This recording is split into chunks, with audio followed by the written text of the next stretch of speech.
It's almost 50 years since Robin Knox Johnston completed his pioneering non-stop solo circumnavigation of the world. Day 312, about 25 past 3 on April the 22nd, and Robin Knox Johnston and Sue Haley have sailed non-stop around the world.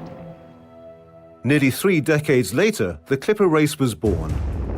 Sir Robin's concept was clear: sailing the world's toughest oceans in a circumnavigation around the planet. But not for an elite few. These would be everyday people with a thirst for adventure. Life is for that, to take risks, to follow your dreams. Now in the 11th edition of the biennial race, 700 participants from all walks of life, representing over 40 nationalities, will take on the challenge of dealing with whatever Mother Nature has in store. Battling the elements out on the world's greatest oceans, they will experience some of the toughest conditions imaginable. From hurricane-force winds to squalls that can knock a boat flat. From stifling heat to sub-zero conditions and the danger of possible injury. If you could imagine taking a cheese wire and almost cutting down that line. They must learn to live with strangers, sailing 24 hours a day for weeks on end. All within the confines of a 70-foot yacht in the middle of an ocean. 40,000 miles, 13 races, 12 identical yachts, 6 continents, one unique challenge. This is the race of their lives.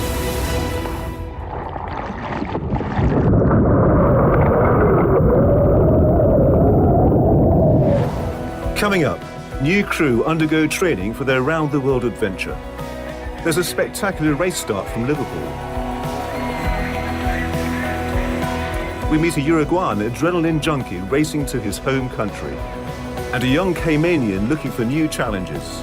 The court of King Neptune convenes on the equator. Plus, an injury aboard one of the yachts forces a dramatic medical evacuation. That night, our dream, it kind of fell apart. It felt like it did.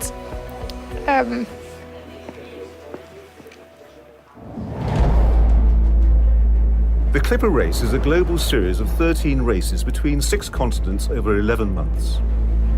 Starting in England, the first race is a downwind roller coaster to Punta del Este, Uruguay. Race 2 takes on the South Atlantic to South Africa, and then it's the infamous Southern Ocean sleigh ride.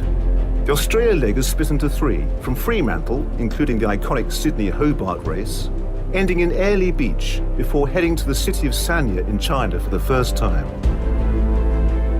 Then it's north to a wintry Qingdao, before crossing the mighty Pacific Ocean to Seattle. The US coast-to-coast leg is 2 races via the Panama Canal up to New York. The final leg sees the fleet cross the Atlantic Ocean to Northern Ireland, then the last race back to Liverpool.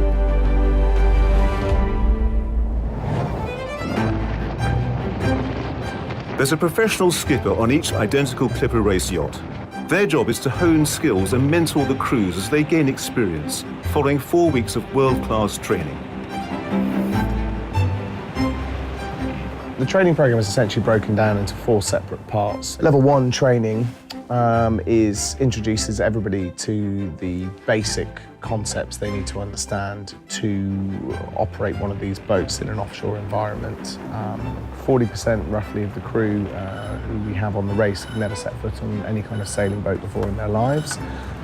We do have some crew with a lot more experience, but actually generally it's the crew who have very little experience that find it a little bit easier to adapt to our methods of operating the boat. And the objective on level 2 is really just consolidating everything they've learned on level 1, but in an offshore environment. So the boat doesn't stop in the evenings, they're sailing in watch rotors. So level 1 and 2 go nicely hand in hand. But at level 3, it's really a case of introducing to the crew, this isn't just a cruise around the world, this is a race. And how can we make the boat go faster? How can we build on team performance and the team dynamics. We also introduced the spinnaker at that stage. They may have seen it once or twice in training before, but there's a very heavy spinnaker focus. Once the crew have been allocated to their individual teams and have been allocated a skipper, we have level 4 training where we get pretty much all 12 boats out on the water, and there's several days of going through emergency procedures and drills such as towing, fire, flooding, casualty evacuation, things like that. And then the final stage of that is normally a sort of 48-hour race around the English Channel where the teams can really start to pit themselves against each other, and it's the first opportunity they've had to sail on their boat with their skipper, with their teammates. So what is it that makes people want to put their lives on hold and take up this challenge? Known as Nano, a man who has excelled at and relishes all types of extreme sports, he decided it was time to try something new and test his limits. Since I graduated from university, I always looking forward to do all my dreams come true. So this was one of them, but it was really hard to see it because around the world sailing, it was like, who does these things? And then the opportunity appeared and I just grabbed it. When we heard that race was going to Punta del Este, my hometown, and there was no one from Uruguay to represent, and I thought it was a good opportunity to try it. And one day become a skipper and grab my friends, my family, if I aim to do it, and come with me along other tiny islands around the world. I love adrenaline. I think it's the best thing in the world, to feel the adrenaline in your veins, to take risks. You know, life is for that, to take risks, to follow your dreams. Sometimes you have to work harder, the cost of opportunity is bigger, but everything's possible if you just try. It's April 2017, 4 months before race start. Crew allocation, find out who our skippers are. I'm so excited. It's a big day for every Clipper Race crew member when they discover which team they will join, the skipper and who their teammates are going to be. So there is nervousness and excitement in equal measure at Portsmouth Guildhall. It's a big day for us Clipper racers. I come from Norway just for this occasion. And I'm really beyond excited. It's our mass crew allocation day, so it's where we get as many crew together as we can, and they all gather in one place and we go through the race route, tell them exactly where they're going to be racing and the different ports and stopovers, and then we announce the skippers, and the big part of the day is the race crew allocation. So the crew members get to find out exactly which boat they're going to be on, who their skipper is and who they're going to be sailing with. With this 11th edition of the Clipper Race, a new team of professional skippers has been appointed to guide the amateur crews around the world. It's a painstaking selection process, which includes providing pre-race training before being appointed to lead their own teams in the race. Shall we get on with it? Yeah. Right. Okay. Each skipper's going to come out, they're going to read the first half of their team, they're going to sit back down. It just keeps the suspense. So I hope you've all got your lucky pants on. I have. Jennifer Hall. Hans-Peter Belschmeyer. John Charles. Julie Dunn. Christine Lehman.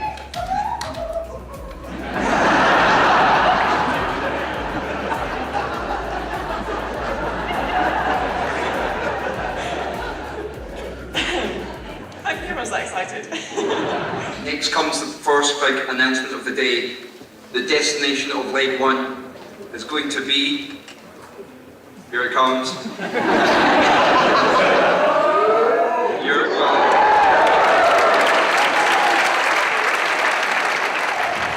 This afternoon, what the skipper's doing is setting out how he wants to run the boat, how he gets people selected to various jobs in the boat, who's going to look after the crew fund, who's going to deal with the families and friends and help with the blogs. And he's getting to feel, I mean, the skipper's already been through the background of the crew they're getting, and they'll have trained some of them. So they'll know what some of them are like, but they're really getting a feel for their crew and trying to allocate specialist tasks to them. Same time, the crew are getting to know their skipper and getting to know each other. So there's a lot of information being imparted both ways this afternoon amongst the crews and the skippers. It's not just crew members getting to know each other either. With the introduction of a supporters club for this race, family and friends get to meet each other too and discuss the common challenges experienced while their loved ones are away at sea. Well, the race crew, they're off on these exciting journeys and they're leaving behind their friends and family whose lives are just going on every day as if it was normal, but they're missing that one person. So having these networks and other people who are also without that person while they're at sea means that they've got people to be in touch with, other people to talk about it, or generally just have conversations with and feel supported as well. For the Clipper race staff, this is 3 months to go now until race start, and everything ramps up from here. Huge effort, but a really good day.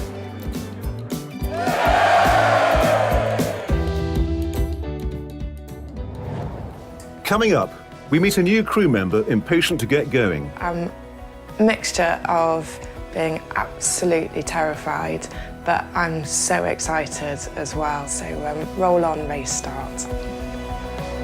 And the Clipper race teams travel to Liverpool for race start as they prepare to head off on this exciting adventure in the race of their lives.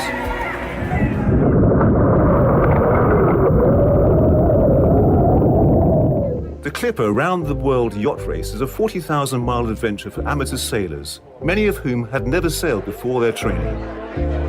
Over 700 crew will take part over the 11 months of the race, taking on the world's largest oceans in a journey that will test them to their limits. Many people have saved to join the race or raised the money through sponsorship after planning their trip for years. So there's excitement at the prospect of finishing this journey as an accomplished ocean sailor.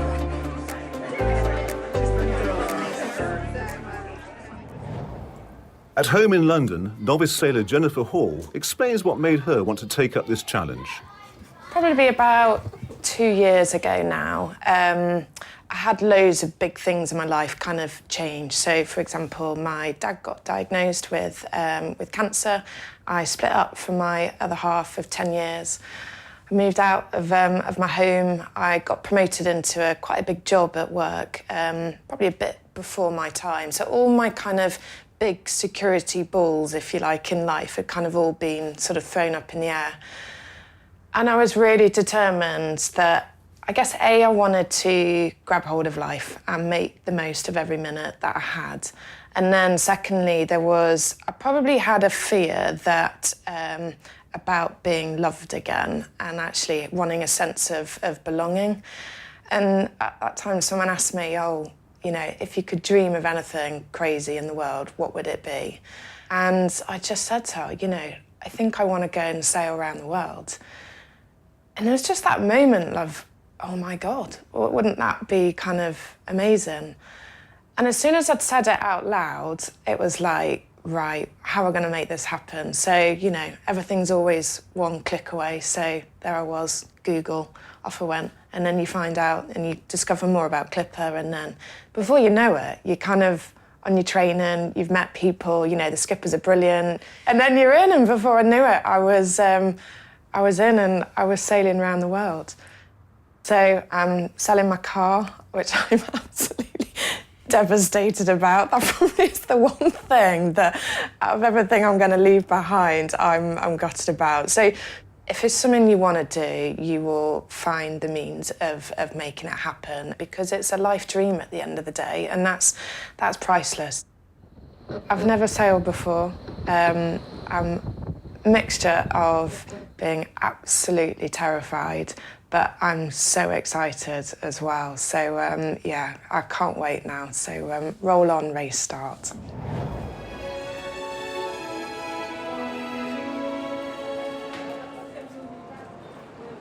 Liverpool, England. All 12 yachts are now berthed at the famous Albert Dock, and one by one, the crews are arriving to face their date with destiny and the start of this opening race.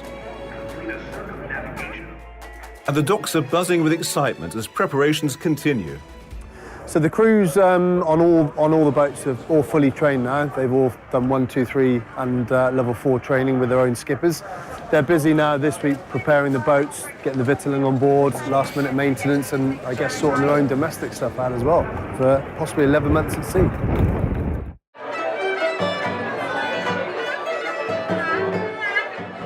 Well, what's happening today is that all the boats have been christened by their sponsors, and that'll be following through as other sponsors arrive in the city to see the start of the race on Sunday. And of course, this for the crews is the last-minute preparations, you know. Have I remembered toothpaste? Because there's no shops out in the oceans. So they're just thinking about what they've got to take with them. A little bit of apprehension, of course, that's healthy. I don't mind that. I don't want fear, but apprehension's a good thing. Just thinking of everything that they might have to think about. Just think ahead a bit. There's the final mass crew briefing before departure, and the Clipper race team updates everyone on the weather conditions expected ahead, reminding them all of the key phases to come while underlining the focus on safety. Quite early on Sunday morning, the Clipper race fleet are leaving Albert Dock. They'll be moving into Canning Dock, and they'll be exiting Canning Dock out into the River Mersey 10:15 and get ready for the race start. This is a great location. It's a great waterfront, so there's stacks of spectator viewing. The fleet will be really close to the shore, close manoeuvring, close quarters racing. It's going to be a great spectacle.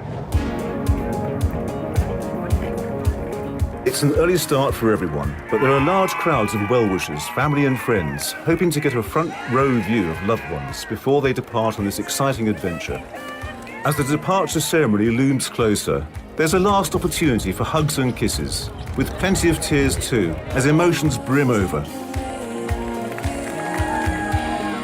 There's eagerness in the air as each of the crews are introduced to the crowds on a specially built floating stage in the docks. Huge cheers as the home team, Liverpool 2018, slips lines first and begins its around-the-world journey.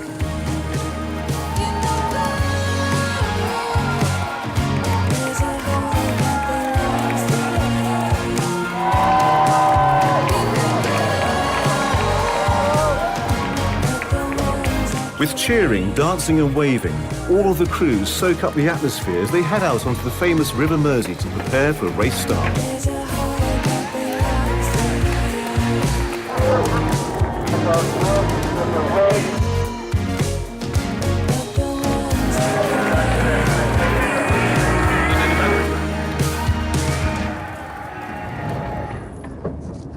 Aboard the hometown yacht, Nano and teammates are relishing the moment as they hoist the mainsail for the first time on this epic journey. Skipper Lance Shepherd is there to guide them for what will be an intense start line on the river. Nano can't wait to get going. I'm feeling so excited to be here in Liverpool starting this race with all my crew members that are becoming my friends. Just excited to go home. Skipper, take me home. I want to go home and see my mother. As the countdown continues, for many aboard the yachts, literally years of planning for this moment comes down to the final few seconds. All of the organisation, the weeks of training, everything is behind them. Now they must focus on the race ahead. 5, 4, 3, 2, 1. And with a bang, the race of their lives begins. Race start and the line is all clear, line all clear. Over 6,400 nautical miles of ocean. Next stop, Punta del Este in South America. A short course has been set out on the River Mersey in front of the famous Liver building to entertain the crowds lining the river. The sun is out, but there's only a light breeze, making progress slow, going against a strong tide. It's not the easiest of starts for these amateur crews, sailing on a narrow river in close company with 11 other identical 70-foot racing yachts. Despite the conditions, the crew of Garmin built a narrow lead, and Liverpool 2018 are up in the leading Group 2, with Sanya Serenity Coast close behind. It's a magnificent scene in front of this impressive city waterfront, with some of the yachts just a metre apart as they round the mark in the strong tide.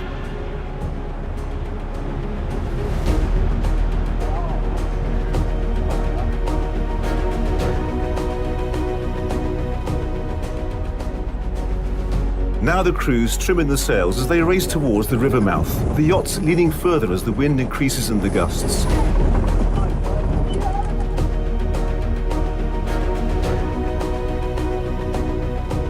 and the crew of Liverpool 2018 are heeled over to a taste of life aboard for the next few weeks.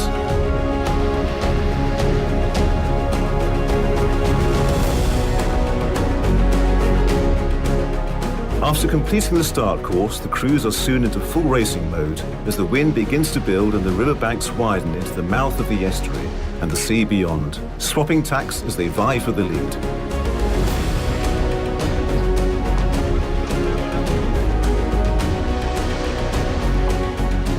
With final looks back, especially for Nano and his team, the crews know that most will not return back to Liverpool until race finish in 11 months, after crossing the world's most challenging oceans. Aboard Liverpool 2018, James McPhee, who grew up in the Cayman Islands, has taken on the role of watch leader. An experienced sailor, he was a natural for this, having taken the decision to circumnavigate the world. I started sailing when I was about 10 years old in the Cayman Islands. Just had lessons because both my folks sailed. Loved it, lots of little dinghies. Started with optimists, lasers, and then moved on to some like two-man dinghies. A little bit of racing, but not a huge amount. There's not that many people in Cayman to race against. And to go off-island to do any proper competitions is quite expensive. To do the Clipper, I've been dreaming about it for the last sort of 7 years, since I heard my first boss take part in a few legs. Been sort of saving and working towards it ever since. I like the team camaraderie of team sports and big team sports as well. Doing the best you can for the team in general, but I would also like to win. I think my focus in terms of like the competitive side is I like the idea of us pulling together as a team to become a really like slick pro or nearly pro team.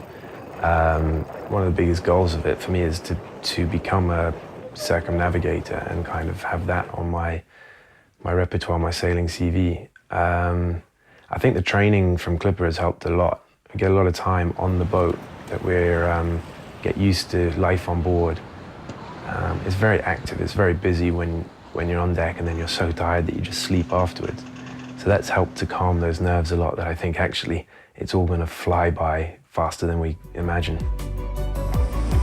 Coming up, the crews aboard the 12 yachts settle into their routines at sea in their first week of racing. But there's a sudden and dramatic change of plans for one team after a devastating injury forces them to suspend racing and head for land.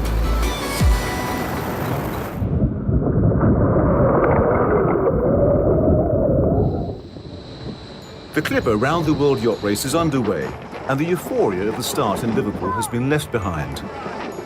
The fleet of 12 identical 70-foot yachts is heeled over at 45 degrees, and the crews are battling for positions as they make their way out into the Atlantic Ocean, heading for South America, 5 weeks away.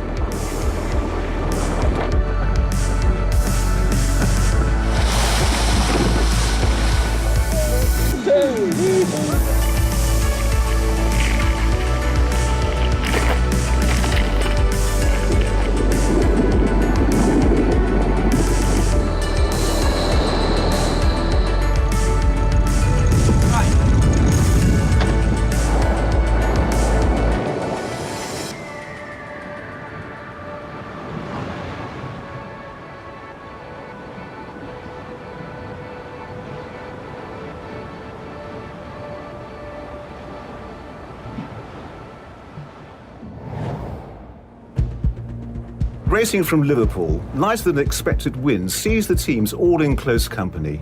But it's the crew of UNICEF who create a narrow lead through the Irish Sea, followed by Sanya Serenity Coast, and visit Seattle. Just 20 nautical miles separate the entire fleet. It's an enthralling experience for everyone in the opening phase of this race.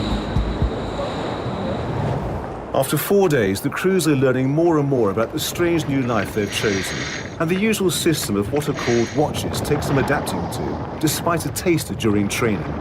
Most teams have adopted a 6-hour on watch, 6-hour off watch system, followed by 4 hours on, 4 off, and then 4 more back on watch again, through 24 hours a day. It's an exhausting pattern of sailing, sleeping, eating, and more sailing. On these Clipper 70s, we split the whole crew into 2 watches to sail the boat is their main responsibility.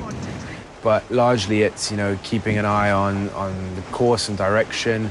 A big one is choosing the sail plan and being aware of any changes and fluctuations in weather and particularly the wind speed in case we need to put up bigger or smaller sails. Coming down in the trade winds and getting the spinnakers up and trying to get everyone kind of trained up on helming. I had 2 days of heavy concentration, glued pretty much next to whoever was on the helm, constantly telling them, up, down, on the winds, left, right, and kind of trying to explain how to sail a boat to the spinnaker. After the 2 days of doing that, I was absolutely knackered, but fortunately, guys were really starting to pick it up, and by sort of day 3, at least during the day, I could relax a lot and not really focus on being right next to them and such heavy-handed tuition. The Clipper round-the-world yacht race experience doesn't just consist of sailing the yacht. There are many different jobs that need attending to, and lots of aspects to life on board. Below deck in the galley, Nano is getting to grips with what's known as the Mother Watch.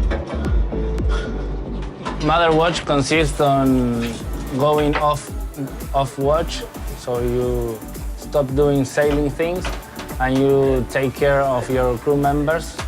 So you make breakfast for them, you then make a lunch, and then make dinner. Being mother watch is not so easy like it looks like. It depends on the degrees of the boat's heel, of course. So we have here the oven and everything moves here. So try to keep everything steady. Sometimes it's a mess to do 3 foods for 24 people, but try to do it happy with music and with your bunk buddy. It's always there supporting you. So we have a lot of fun. I was lucky I have a good bunk buddy. We work really good together. We have fun. So really happy to be sharing these duties with him.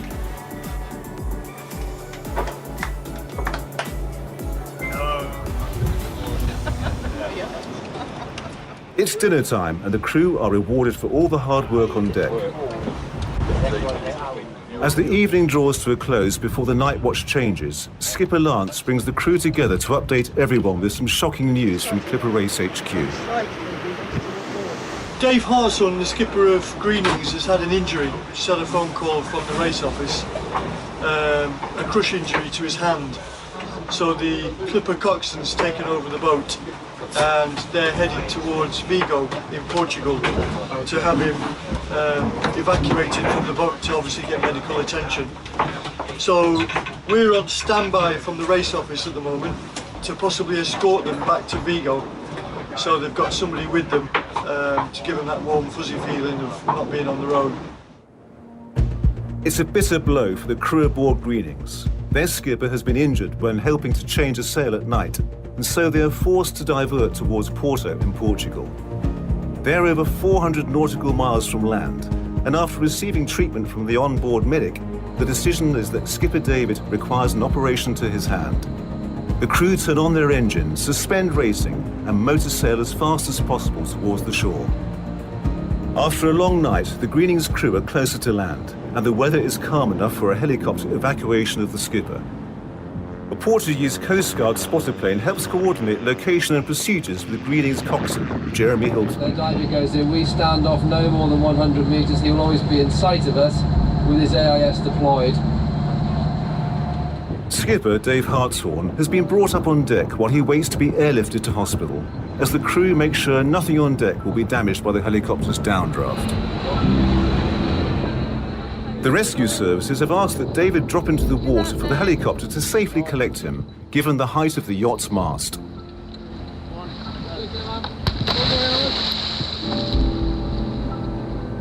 He's in great pain, with his hand bandaged and wrapped in plastic.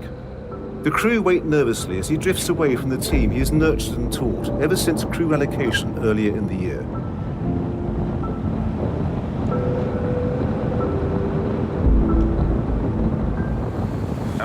Victor 2-4, rescue aircraft calling.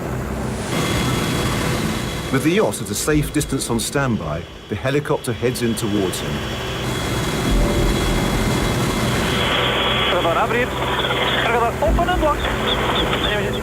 A rescue diver with a stretcher is lowered into the water.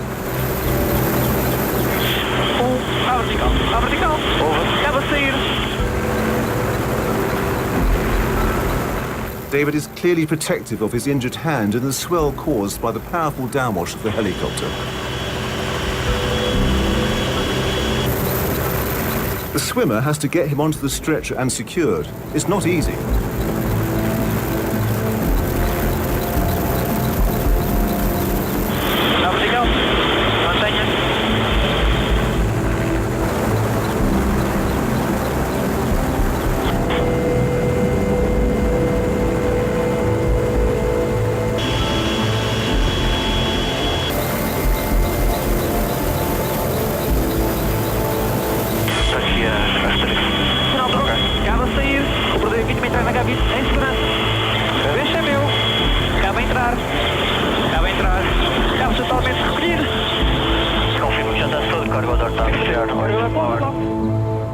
Now the crew have seen their skipper to safety, they must focus on sailing to Porto without him.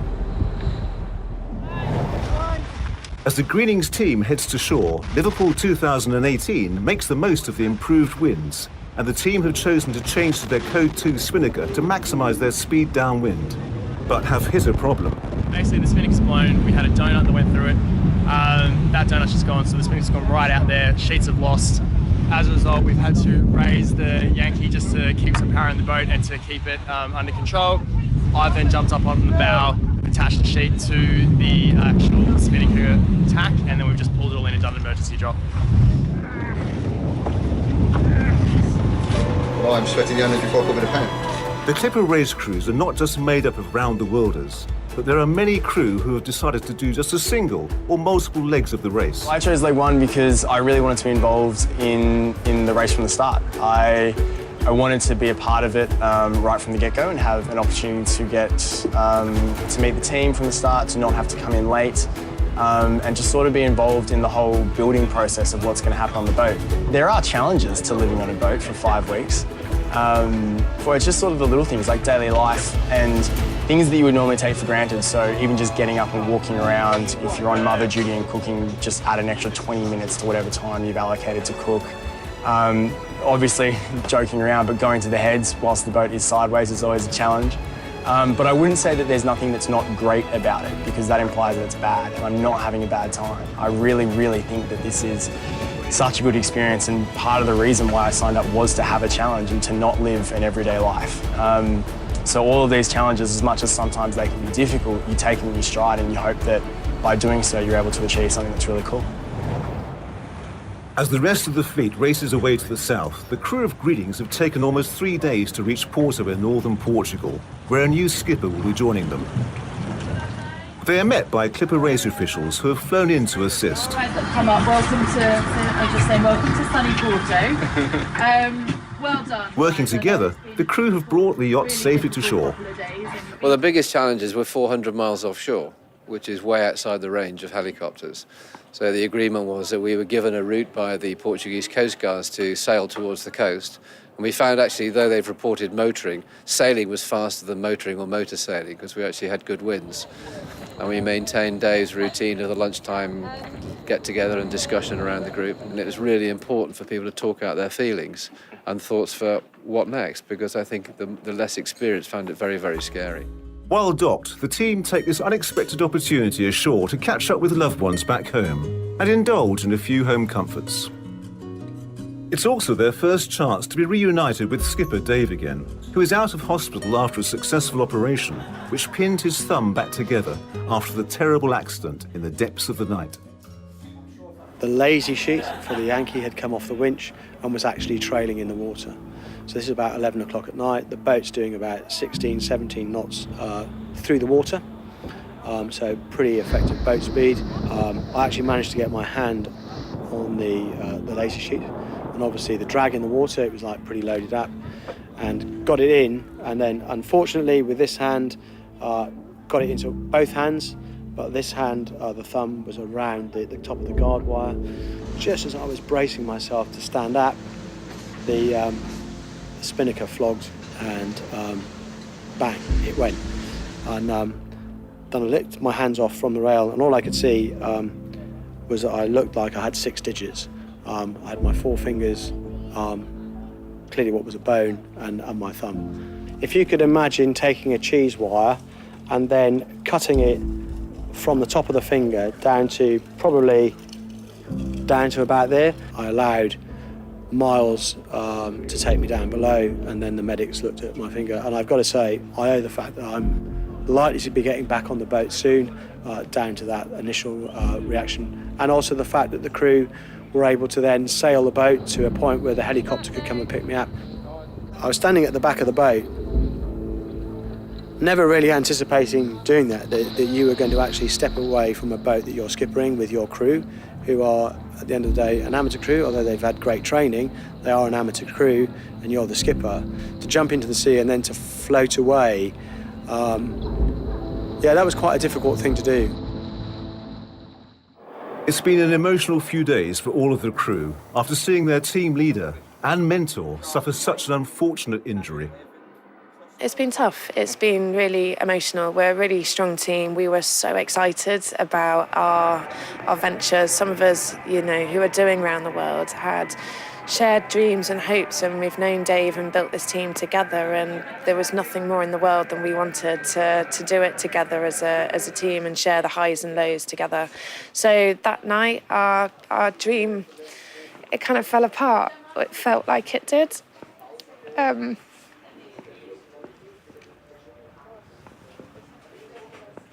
Sorry.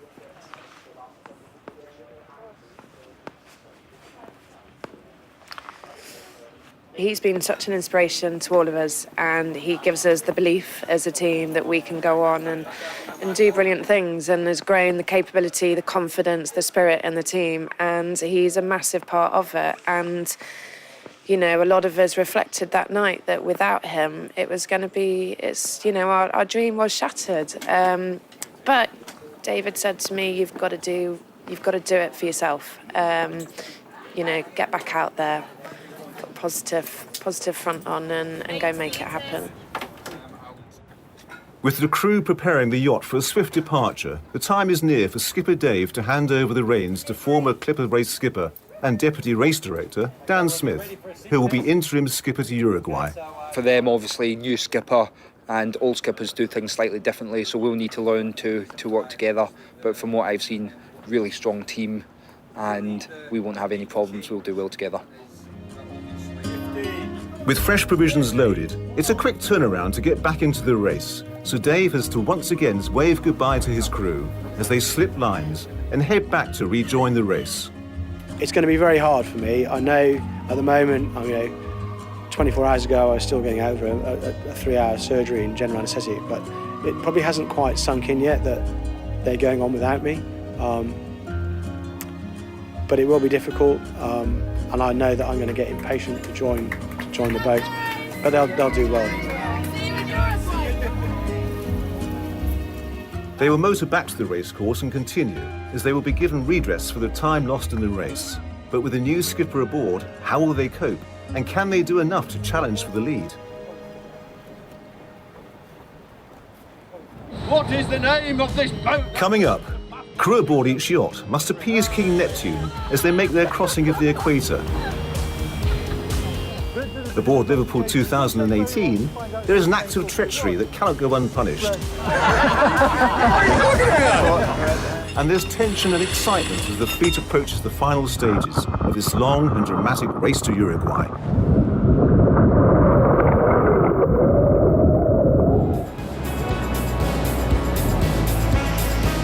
The 12 crews on the Clipper Round the World yacht race are heading towards South America and getting to grips with the race of their lives, now in the mid-Atlantic Ocean.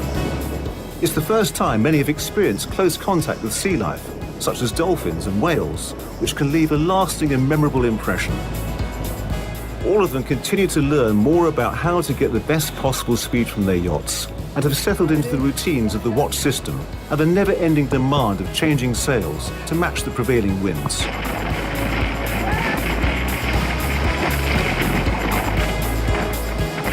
On the way to the equator, all of the teams pass through an area called the Intertropical Convergence Zone, but is better known as the doldrums. Here, baking hot weather and notoriously light winds are typical, which can leave crews becalmed for days on end in the stifling heat. Introduced for the first time in the last edition of the Clipper race, a doldrums corridor has been created, where the teams can choose to turn on their engines over a fixed period to help them negotiate the worst of the heat and light winds, and stay on course for their designated arrival window in Uruguay. We are just entered the doldrums corridor, and we are still sailing though, no motoring yet, which is great news. Coming from the Cayman Islands, I would have thought I was quite used to the heat, but on the boat there's just no break from it. Here, we can't really get in the sea, even though it's all around us. That's a bit frustrating in itself. And then, you know, up on deck with the sun beating down, really hot and sweaty. Down below becomes a bit of a sauna, especially when the mothers are cooking. And there's very little spots on the boat where you can get any relief at all. It starts to kind of make you a little bit cranky at times, and definitely very lethargic. Every day, the skipper of each team gathers their crew to discuss the sail plans and race strategy and address any issues that may arise while on board. However, today on Liverpool 2018, skipper Lance has made a disturbing discovery. I was called in today to act as a policeman to investigate the disappearance of some rations from the storage facility. And so I had my policeman's hat on for a bit, did a bit of investigation. It didn't take very long to find out who the main culprit was. Red. Yeah, so now we've got Haribo Gate. Right, so I've just been stitched up. I've got my two little new buddies, Thelma and Louise. Basically, I was encouraged to go and get a packet of lollies, or two, out of a storage bag for my watch. I took them, and then I've been snitched on by someone. So I'll find out who that is. As a result, I've been punished. I have to keep Thelma and Louise with me, which are two raw eggs, at all times for the next 4 days. If I can't produce them upon reasonable request, I'll cop an extra 2 eggs on the head, under the hat. And I do like my hat, so I really don't want that to happen. On the other offence of trafficking, Thelma and Louise... These are the risks you take when you want to get extra lollies for your watch. But hey, that's what happens. You're going to break a couple of eggs to make an omelette. Aboard the yachts, each crew member is allocated a special role whereby they are responsible for the upkeep and maintenance of certain aspects of the yacht to keep the team competitive. Helen has been given the job of sail repairer and is beginning to understand the limitations of working on frequently damaged, very large sails in the confines of an ever-moving 70-foot-long yacht full of people. I did actually volunteer for the role. I'm beginning to think that might have been an error now, but yeah, I wanted to contribute as a round-the-worlder. I wanted to contribute more than just the sailing, and that was a role that did appeal to me. The practicalities of getting it done on a boat, getting that sewing machine out, finding somewhere stable to put it, even the little repair that we did, I think it was yesterday, it was really hard to find it in the sail once the sail's down. It looks small in the sail when it's up and miles away and flying, and you bring it down and you think, oh, that's huge. Just how big those repairs might end up being. Lance said something like, 30 foot by 9 foot. It's like, that's too big, I don't want to do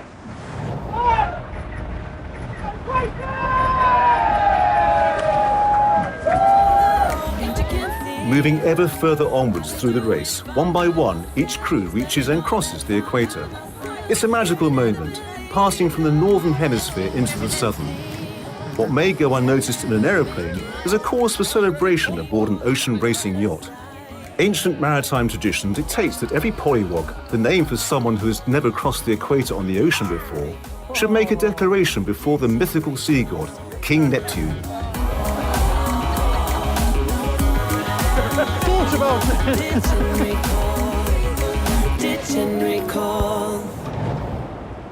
It's been 4 days, and Nick's punishment has finally come to an end. But has he been a good mother to Thelma and Louise? I made it to 4 days. She had a slight bump. It's all right, she's still held together. She hasn't fallen apart. Anyway, I think it's time to sacrifice these to Neptune to try and get some wins. After almost 5 weeks of ocean racing, it's incredibly close as the fleet converges towards the finish in what is the longest leg in Clipper race history. The leading 7 boats are all vying for podium positions. For Nano, aboard the Liverpool 2018 yacht, every mile completed brings him closer to his hometown, in his very first ocean crossing. Well, it has been really exciting to learn all about sailing. I'm happy because when you challenge things, getting into the end is very good. It means you achieve the thing. I'm feeling really comfortable on the helm. I've been achieving good speed, constant speed.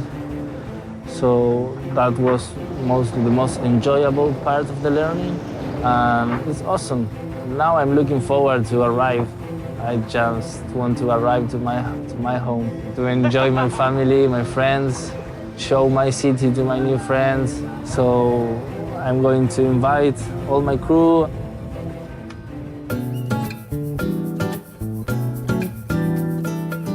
It's the beginning of spring in Uruguay, and the popular seaside city of Punta del Este is starting to awake. There's excitement building ahead of the race arrival, and a huge welcome anticipated for local boy Nano. The crowds have indeed turned out and lined the fabulous harbour complex, welcoming the first team, the Chinese entry Sanya Serenity Coast, who crossed the finishing line in the opening race after 33 days of sailing. Skipper Wendy is naturally delighted at arriving first. Yeah, it was quite challenging. This leg has predominantly been a little bit easy to me. That's what I thought in the past. But this one's been really tough. One, because as you said, it was the longest leg ever. And two, because we got the full spectrum of everything. So we had a lot of heavy winds, we had a lot of light winds, we had a lot of everything that we had to sort of deal with.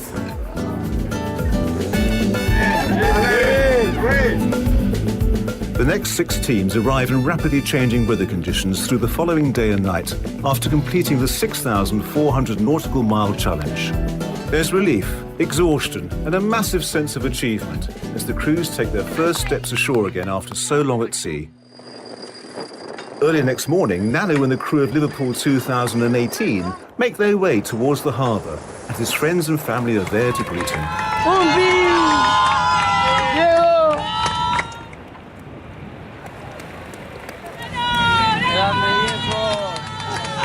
His mother and father are the first to embrace him.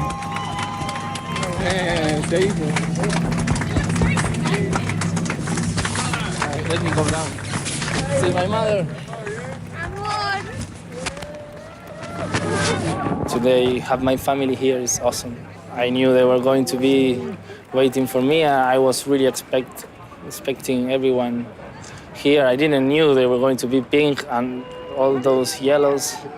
So I'm really excited. I want to hug them all more. I want them to meet my crew. So it was amazing. I will remember this forever. With 10 teams in port, next is the crew of Greenings, who after their diversion to Portugal were given a timely dress and sailed superbly with a fast finish. We got on that boat, we were given a deadline of 5 o'clock to leave, and we left to sail, and we left to race. And it was a really interesting turnaround from the team. You saw the emotion that day from the team and saying goodbye to Dave. And as soon as we got on that water, Dan was like, right, we're off. And everyone just really stepped up and everyone's loved it. It's been brilliant. Finally, all of the crews are reunited in port, and it's time for celebrations and the awards ceremony, hosted by the Punta del Este Yacht Club, after an incredible sailing experience.